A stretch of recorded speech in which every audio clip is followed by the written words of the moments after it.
पढ़ा दिहले कुछो जननी ना कुछो के था दिहले सखी सैया जी सजिया पढ़ा दिहले कुछो जननी ना कुछो के था दिहले सटल के मारी में कीली घुसा दिहले रस वाला बर्फ सखी सैया चुसा दिहले रस वाला बर्फ सखी सैया चुसा दिहले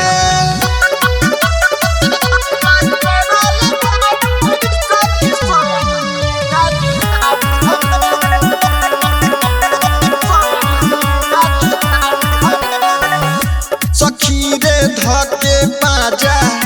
मन भर मरले माजा कहीं अब छोड़ द राजा नहीं तो दे दे बसाजा सखी रे धके बाजा मन भर मरले माजा कहीं अब छोड़ द राजा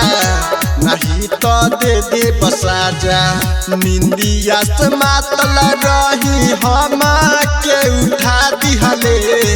रस वाला बर्फ सखी सैया चुसा दिहले रस वाला बर्फ सखी सैया चुसा दिहले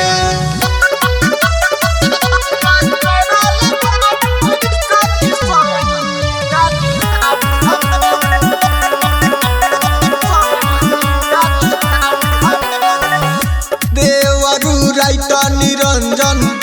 लूट ले ले बड़ सब धन कहीं सखी रे सैया के न कहीं लागत मन देवरू राइट निरंजन लूट ले ले बड़ सब धन कहीं सखी रे सैया के न कहीं लागत मन आशिक राज जरत दिया के बुता दिहले रस वाला बर्फ सखी सैया चुसा दिहले रस वाला बर्फ सखी सैया चुसा दिहले।